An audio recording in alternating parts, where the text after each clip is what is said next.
Diamond হারবারের একাধিক police আধিকারিককে সাসপেন্ড করে দিল নির্বাচন কমিশন।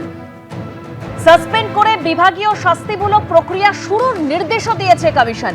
সাসপেন্ড করে বিভাগীয় শাস্তিমূলক প্রক্রিয়া শুরু করতে মুখ্য সচিবকে ইতিমধ্যে কমিশনের তরফে চিঠিও দেওয়া হয়েছে।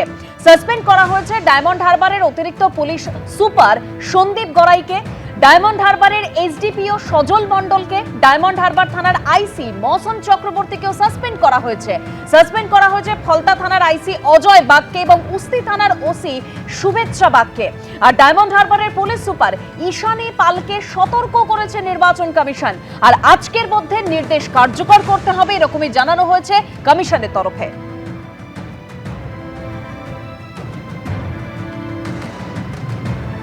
গণতন্ত্র রক্ষার ক্ষেত্রে এই সিদ্ধান্ত প্রয়োজনীয় ছিল। ডায়মন্ড হারবারের একাধিক পুলিশ আধিকারিককে কমিশনের সাসপেনশনের সিদ্ধান্ত নিয়ে প্রতিক্রিয়া শুভেন্দু অধিকারীর। দারুণ সিদ্ধান্ত আমি কাল রাতে পেয়েছি, thanks to election commission. Democracy রক্ষা করার ক্ষেত্রে এই এত বড় সিদ্ধান্ত খুব প্রয়োজন ছিল। গুন্ডা ভোট লুটের গুন্ডা, রেজিস্টার্ড গুন্ডা। সিপিএম এর সময় সুশান্ত ঘোষ, লক্ষণ সেটরা গুন্ডামি করতো, রিগিং করতো। এরা হচ্ছে রেজিস্টার্ড গুন্ডা, বেতন পায় ট্যাক্সের টাকায় আর গুন্ডামি করে তৃণমূল কংগ্রেসে। বাংলার মানুষ বুঝে তো অভিষেক বন্দ্যোপাধ্যায়ের সভায় যাতে মানুষ না যেতে পারে তার নির্দেশ দেওয়া হয়েছিল, পুলিশকে বলা হয়েছিল আটকাতে। পুলিশ কি করবে? মানুষের স্বতঃস্ফূর্ত উচ্ছ্বাস অভিষেক বন্দ্যোপাধ্যায়কে দেখবার জন্য, বিশেষ করে ডায়মন্ড হারবার লোকসভার মধ্যে যেখানকার সাংসদের নাম অভিষেক বন্দ্যোপাধ্যায়।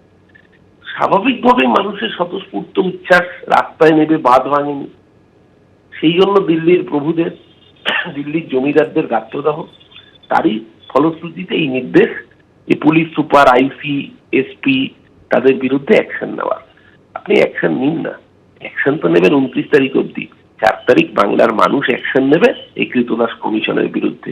বিজেপিকে তো বঙ্গোপসাগরে ফেলবেই, এই কৃতদাস কমিশনের দালালগুলোকেও একই সাথে বঙ্গোপসাগরে নিক্ষিপ্ত করবে।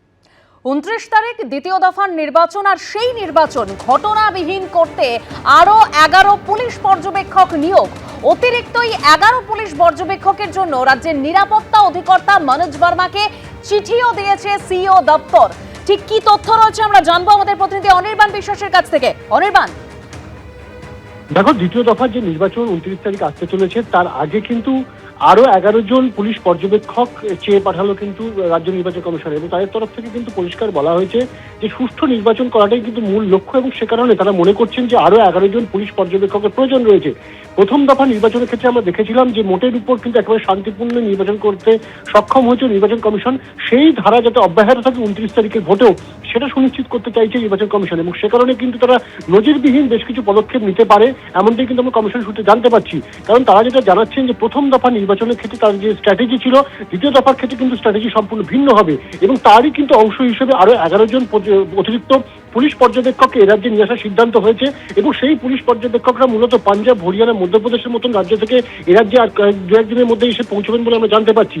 মূলত যে জেলাগুলিতে ভোট রয়েছে, উত্তর 24 পরগনা, দক্ষিণ 24 পরগনা, নদিয়া, অন্যদিকে হাওড়া, হুগলি, পূর্ব বর্ধমান, এই সমস্ত জায়গাগুলো অত্যন্ত সন্ত্রাসপ্রবণ এলাকায় থাকে বিভিন্ন জায়গায়। সেই কথা মাথায় রেখে যাতে কোনো অশান্তি না হয় এবং সুষ্ঠুভাবে যাতে দ্বিতীয় দফার ভোট সম্পন্ন করা যায়, সে কারণেই কিন্তু অতিরিক্ত 11 জন পুলিশ পর্যবেক্ষককে নিয়ে আসা হয়েছে। আমরা দেখেছি ইতিমধ্যে কিন্তু ডায়মন্ড হারবার যে পুলিশ ডিস্ট্রিক্ট রয়েছে সেখানে কিন্তু বেশ কিছু রদবদল নিয়ে এসছে, বেশ কয়েকজনকে সাসপেন্ড করা হয়েছে। স্বাভাবিকভাবেই কিন্তু মনে করা হচ্ছে যে আরো কঠোর পুলিশি পদক্ষেপ কিন্তু নেওয়া হবে নির্বাচন কমিশনের তরফ থেকে, এবং তার জন্য যা যা প্রয়োজনীয় তার সবকিছুই কিন্তু করতে বদ্ধপরিকর নির্বাচন কমিশন।